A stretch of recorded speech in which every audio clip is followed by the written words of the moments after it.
Welcome to the Liberty and Leadership Podcast, a conversation with TFAS alumni, faculty, and friends who are making an impact today. I'm your host, Roger Reen. It's a pleasure to welcome Sam Feist to today's show. Sam is the CEO of C-SPAN, a television network that every American has at least passing familiarity with and many of us watch regularly. Prior to C-SPAN, Sam held a series of leadership roles at CNN, including serving as Washington bureau chief and senior vice president. He produced many of CNN's newscasts and programs, including Crossfire, Inside Politics, The Capitol Gang, Evans and Novak, Late Edition, and Wolf Blitzer Reports.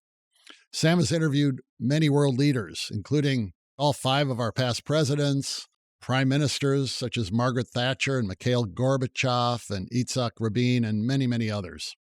He's the recipient of 5 Emmys and 1 Peabody Award for his reporting coverage.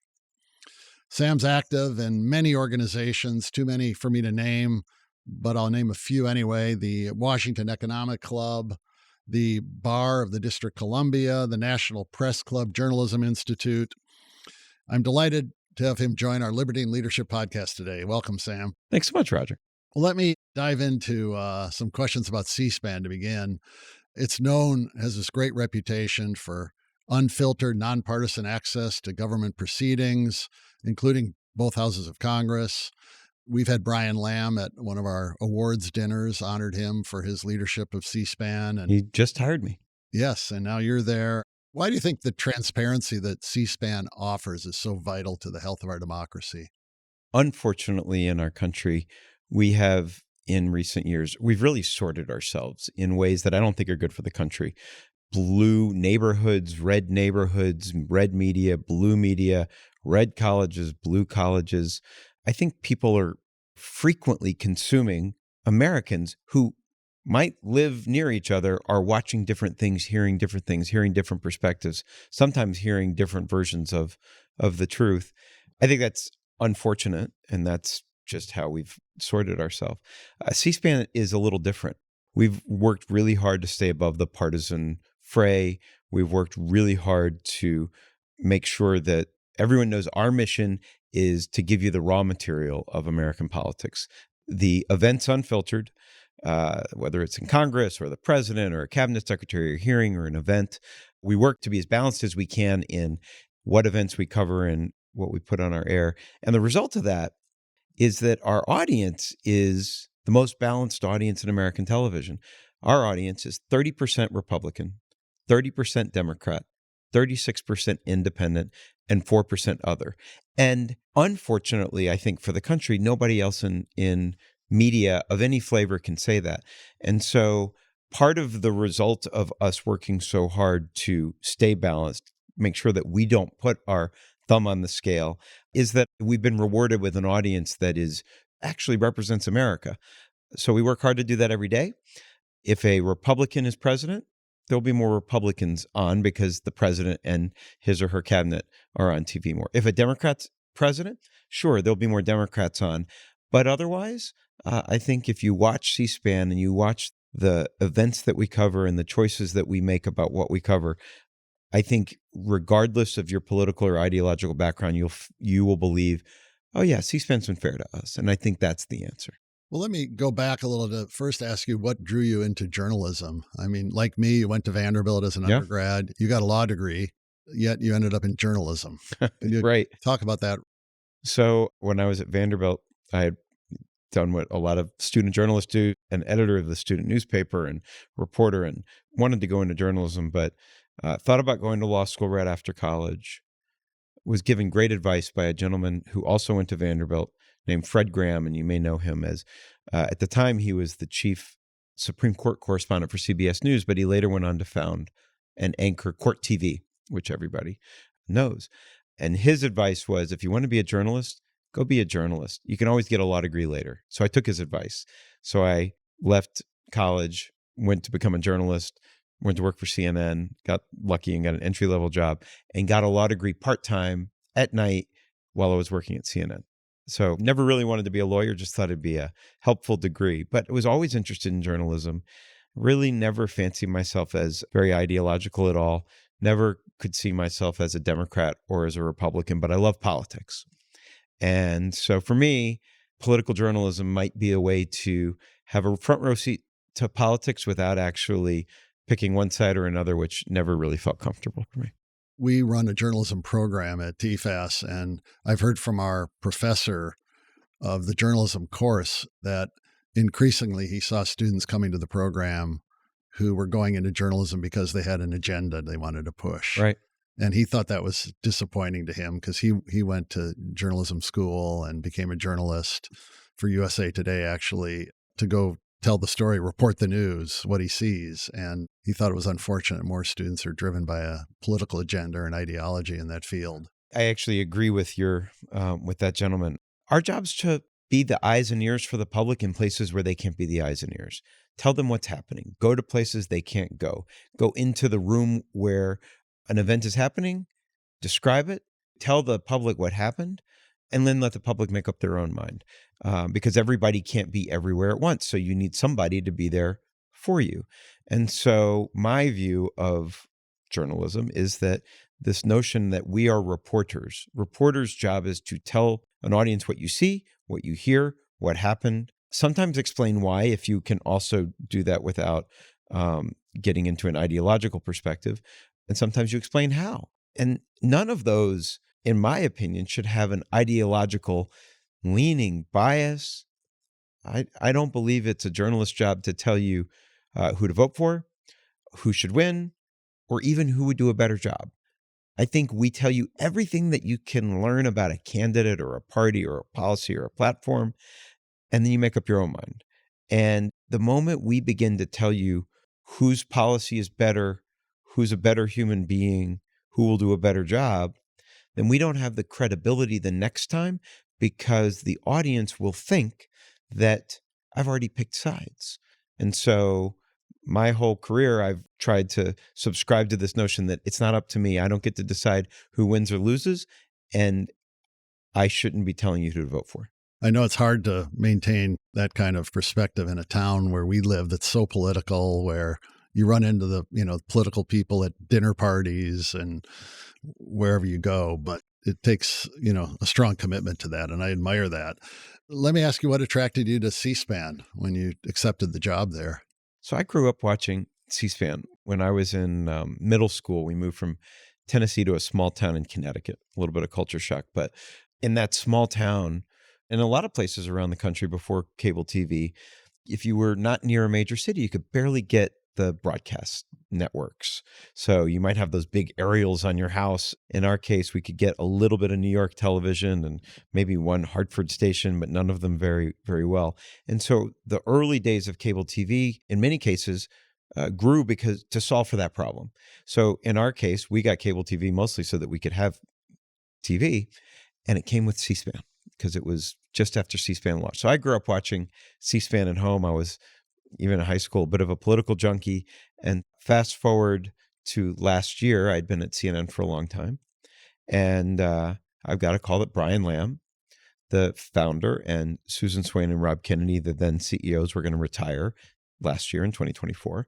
And was I interested? And I did something you should probably never do if a recruiter calls you.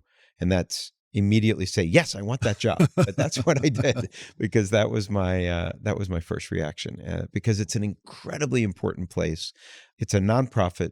It has a mission. It does something that no other news or television outlet in America does, covers our government unfiltered. And I thought it would be a great fit for me and that I can make a difference. Well, you've been there about a year. You've no doubt identified opportunities and challenges, but you did make an announcement recently of a new program that's going to air this fall called Ceasefire. Ceasefire. A little bit of a take maybe on when you were producing Crossfire at CNN, but tell us about the motivation and kind of what that show's all about. Off and on during my CNN career, I produced Crossfire, which was this raucous debate program, intended to be a raucous debate program with hosts on the right and the left. Including Bob Novak, who I may owe my career to Bob Novak because I saw him come. Everything comes back to Vanderbilt for you and me, Roger. He spoke at Vanderbilt when I was a student, and I went on to apply for an internship with his program, the Evans and Novak program. And I ended up coming to Washington for summer. But unexpectedly, I also worked on the Crossfire program. So that was my first entry into national journalism. But throughout my career at CNN, I worked on the program. I was the executive producer of the program. And I really enjoyed it. I thought there was a real purpose of laying out what did the left say, what did the right say, what did the Republicans say, what did the Democrats say, and have a debate. But, one of the hosts of Crossfire, a legendary progressive columnist named Michael Kinsley, when he left Crossfire to go and run Slate magazine, we had lunch and he pulled me aside and he said, Sam, one day you should think about this program, maybe a different program, a program that maybe you'd call it Ceasefire, where the goal of the program is to look for compromise and common ground and see if you can have a civil conversation. He said, I love Crossfire. There's a purpose for Crossfire, but something to think about. And I maybe, nodded and said, okay, yeah, maybe. But I've had that voice in my head for 20 years. And I got to C-SPAN, and that's a place you could really do this. So we're launching a program this fall, coming not too long from now, where the goal of the program is to have that constructive conversation. Have a Democrat and a Republican on with the purpose of figuring out where do we agree. We all know the areas where Republicans and Democrats disagree.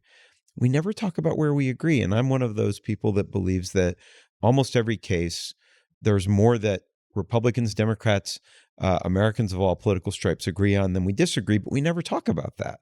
So that's what this show's going to do. Is there room for compromise on an issue right now? Is there room for common ground? Even if you can't get your entire policy, can you get some of it?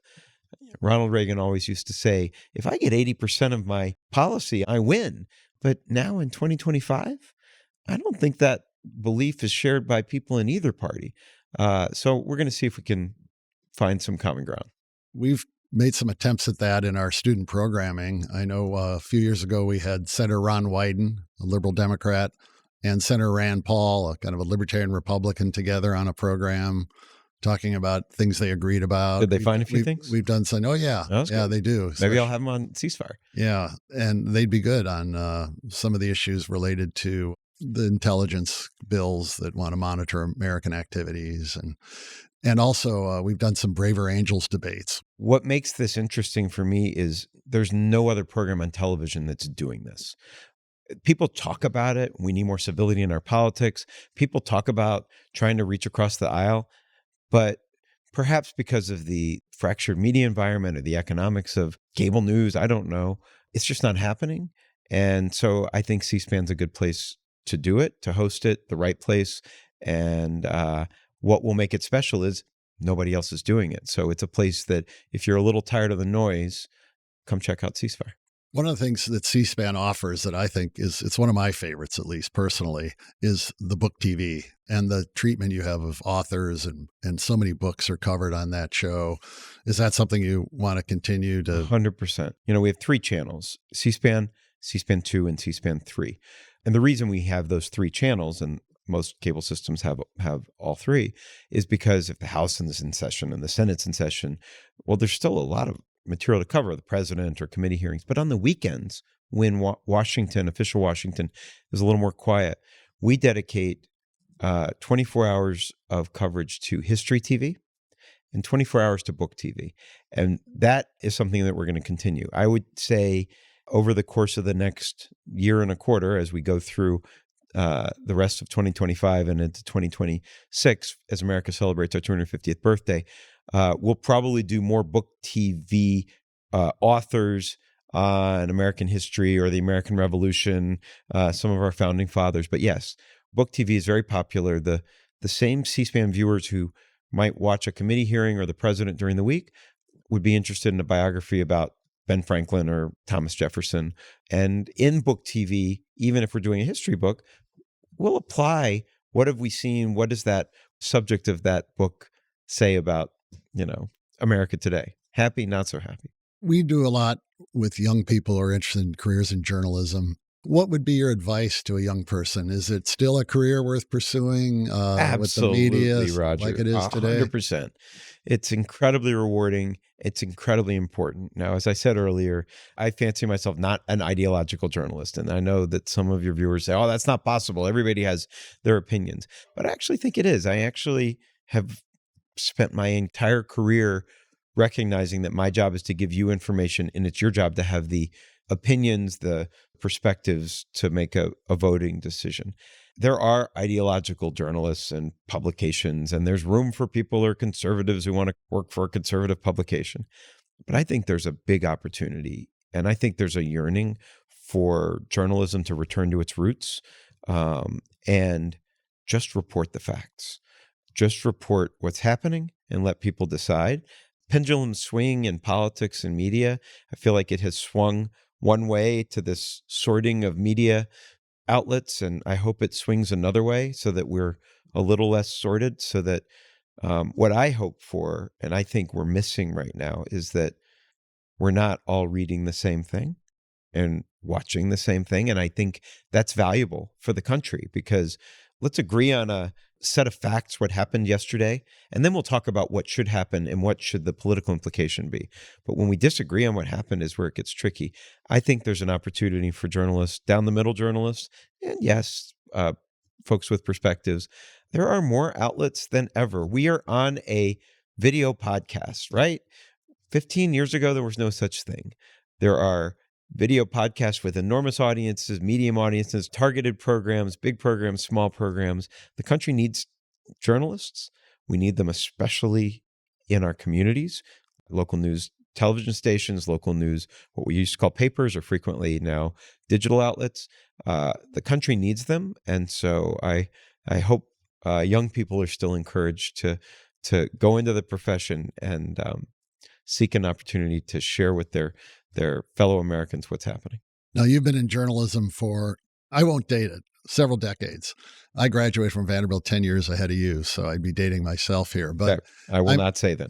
Let me ask you, looking back at your time in journalism, were there certain moments that big events occurred that kind of stick with you, or they were profound moments in your career dealing with reporting news? Or Sure. I mean, every journalist working on 9/11, no matter at what level and in what community, will never forget that day, because every community in America was affected. It just so happened that I was at CNN, and this was, CNN was the dominant news channel in the United States, and to be honest, around the world in 2001. And so we believe more people watched our coverage of 9/11 than any other place in the world. And it was an extraordinary moment, extraordinary day, and incredibly difficult day, because I produced 6 hours of our coverage that day. As CNN scrambled to get our act together, I was assigned my team, okay, you're going to produce 6 p.m. to midnight. And we had access to our reporters around the world. So there we were we had reporters in all of the affected cities, but also in Afghanistan. And it was like nothing else I could have ever imagined. Our staff was emotional. They didn't know if they knew people in the World Trade Center, for example, or at the Pentagon. Or we had New York staff and Washington staff. And they did their job incredibly professionally. I've never been more proud of anything I've been a part of than 9/11. So that, to me, was the day I will never forget. But I produced election nights, whether it was the night that Barack Obama won or the night that Donald Trump won, 2008 and 2016. Extraordinary evenings, incredibly important for the country. The course of history on both of those nights changed significantly. So also unforgettable. You've also interviewed a lot of prominent leaders, American presidents, prime ministers. What lessons do you have for, say, young people about how to approach interviewing someone like a Donald Trump or a Barack Obama or a Mikhail Gorbachev? Every interview is different, and different interviews, whether someone's in office or out of office, makes a big difference. The interview that I was involved in that strikes me as maybe the most important was an interview that we did for the Evans and Novak program of Yitzhak Rabin right before he died. I think it was 1994. And it was his last interview done in English before he was assassinated. And it was the most hopeful interview, because it felt like Israel and the Palestinians and the Arab world may be on the cusp of something unimaginable. And you think about that moment, and he was in Washington visiting, I think, with President Clinton and others, and had met with Yasser Arafat, and it felt like something big was changing. And of course, that's why he was assassinated, because he was assassinated by someone who didn't want that to happen. But then you fast forward now 30-something years since then, and the mess that is the Israeli-Palestinian, I mean, what happened on October 7th and what's happened since October 7th in Gaza, and you realize how things can change, this hopeful moment. And in terms of advice for young journalists, it doesn't matter whether you're interviewing a school board member, a member of Congress, or it doesn't matter who it is. Prepare, prepare, prepare. And most importantly, every good interview, you listen. You may have your list of 15 questions that you have time to get to, and you assume that they're going to take a minute or two to answer each question.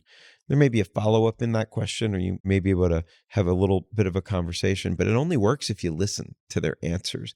And so many interviewers, I would say most of them are not great interviewers, they don't listen. They go to their questions and get the news out. And if they just listen, they'll probably learn something that nobody expected. And so I would say that's true for any interviewer, and it doesn't matter whether that person is a head of state or a local official. I've had the opportunity twice to meet Margaret Thatcher. What was the context in which you interviewed her?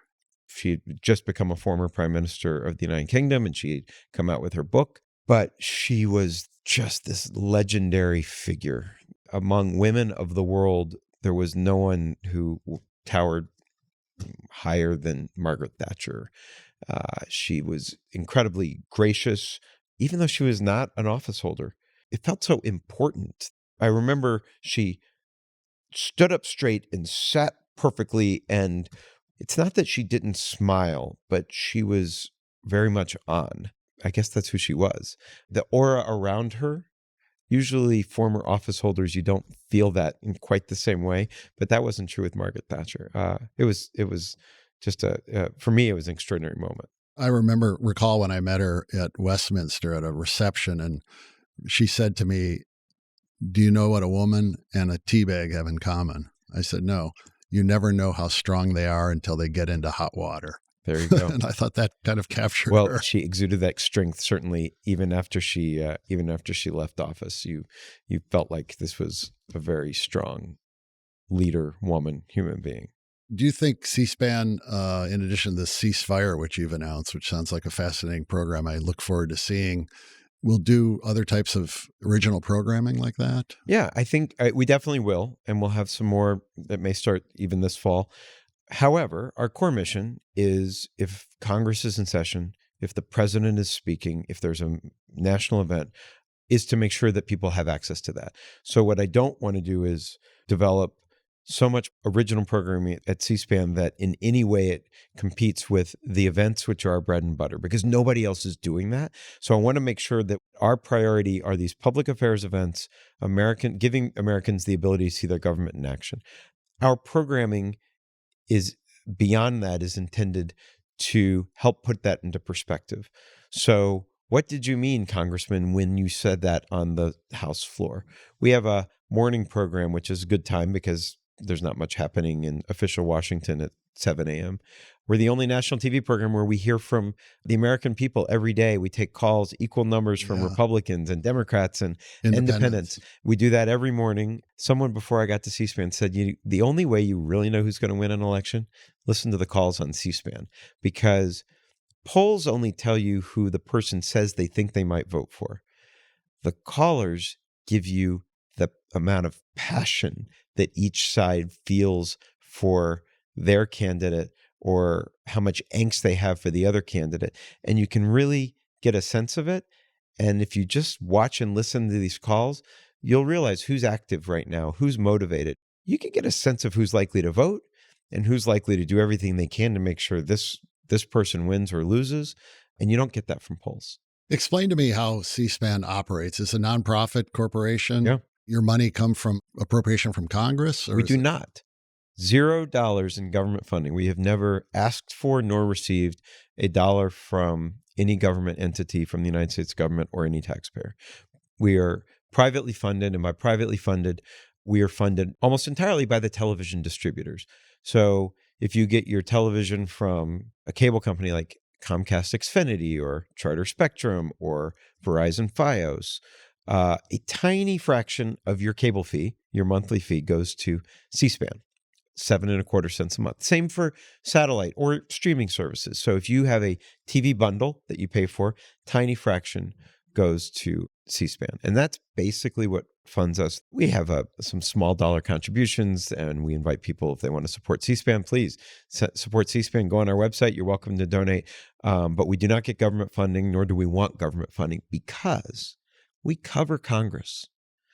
We do not want to be caught up in the appropriation process and have it affect us. That's almost by definition for us a bit of a conflict of interest. So we've never asked for, nor sought, nor received government funding. So thank your television distributors for a tiny little bit. And thank you to everybody who pays that 7 cents a month to us, which by comparison, most television networks is $1 or $2 a month. Some of the sports networks can be $10 a month. So we're just a tiny little fraction of your cable bill. But for that, you get 3 channels and no commercials. Yeah, and good content. I think that's a wise way of organizing yourself, and it's working. So you've been healthy, and hopefully will continue to grow. Well, and if you have a television service that doesn't have C-SPAN, please just reach out and say, why don't you have C-SPAN? It's the least expensive television service you can have. Yeah, I know that's been a controversy. It has some been. of the Some streaming of the services have been a little slow on the uptake. We don't run ads. I completely understand that. We don't want to run ads. We want to try to keep ourselves out of the political fray. But some of the streaming services have come along, and those that haven't, well, hopefully they'll join the party. Yeah, or lose customers. Correct. Yeah, absolutely. Right. Vote with your clicker. That's right. Exactly. What last bit of advice for young people today can you offer in terms of how to develop habits of success and integrity as they enter their careers? We just dismissed not long ago 300 undergraduates from our summer programs here in Washington, and trying to prepare them to be courageous leaders, honorable leaders. Do you have some advice you could offer young people? Yes. The most important piece of advice is do not get your news via scrolling, because when you do, somebody else has edited the content for you and taken the decision away from you of what's important. Check your sources. Reliable sources of information have never been more important.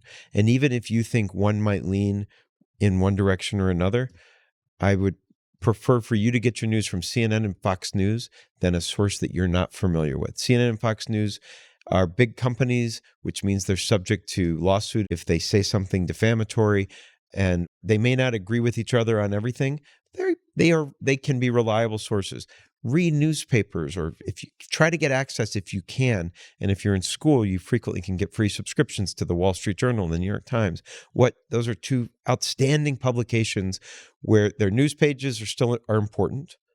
Their editorial pages come from different perspectives. If you read the Wall Street Journal and the New York Times editorial page and the New York Times and the Wall Street Journal news pages and add in the Washington Post, you're a pretty well-informed American. There may be things in there that you disagree with, and that's okay. Feel free to have an intellectual argument with it, but you'll be informed. If you get your news from scrolling, where somebody else has given you a sliver of information, one line here and one line there that may or may not be true, and a photograph that could easily have been manipulated by AI, you may not be terribly well informed. So that's my biggest piece of advice. Reliable sources of information, multiple sources of information, and make sure you're getting information from across what you believe is the ideological spectrum, regardless of how you really feel about a particular publication or outlet. That's great advice. Yeah, we're going to have to bring you to campus to talk to our journalism students, and maybe all our students, in our next program cycle. And before we close, you mentioned Bob Novak before. We sponsor the Robert Novak Journalism Fellowships. Any other stories? You've spoken at our dinners in the past. We've moved that dinner to New York, but we'll have to get you up there. But any other Bob Novak stories you want to share? Well, Bob Novak, was a legendary political columnist as I was growing up, and then in the, from 1980 to, I would say 2005, was maybe one of the most frequent television commentators, pundits. Crossfire, Capital Gang, Meet the Press, the Evans and Novak program. A conservative pundit is the way most people thought of him. I thought of him as one of the best reporters alive. his columns, which were the most distributed syndicated columns in the country, were news columns. He had a rule. Every column, he had to break some news. And I really appreciated that. He was an incredible reporter, so much so, and he worked at the Wall Street Journal and the Associated Press before becoming a columnist. I have bought hundreds and hundreds of copies of his book, The Prince of Darkness, which was his autobiography, his memoir. I give it to young reporters, not people who want to be conservative or liberal or any other kind of reporter, but just want to be a reporter. Because in it, it's a masterclass on how to be a terrific reporter, how to break news, how to develop sources. It also gives you 50 years of political history, so the 60s, 70s, 80s, 90s, that a young reporter may not have the context for. I've definitely bought many of those books, handed them out, still do. I think it's a great memoir. He was a great guy. People referred to him as the Prince of Darkness because he was always gruff and grumpy seeming, and he had a heart of gold. He was a wonderful human being, and I miss him terribly. That is a great book. It's a history of American politics from 1960 or so to when it was published, and what a life he had. We give it to all the recipients of the fellowships every year to read. I'm told that the submitted manuscript is twice as long as the published book. I'd love to get the other half. And the published book, Roger, Yeah. it's a couple inches thick. I'd love to read the other half. I would that didn't too. get published. I just thought that was it's such a great book, but it's you can find it. It's still out there in paperback. It's a really great memoir from a guy who had a perspective that was completely unique in American political journalism. Well, thank you so much for joining me, Sam. Congratulations on this position at C-SPAN. It's a great network, and I look forward to continued success under your leadership. So thanks for very much. joining Thanks me. for having me today. And I look forward to covering some more of your events. Good. Appreciate it. Thank you for listening to the Liberty and Leadership Podcast. If you have a comment or question, please drop us an email at podcast@tfas.org. And be sure to subscribe to the show on your favorite podcast app and leave a 5-star review. Liberty and Leadership is produced at Podville Media. I'm your host, Roger Ream, and until next time, show courage in things large and small.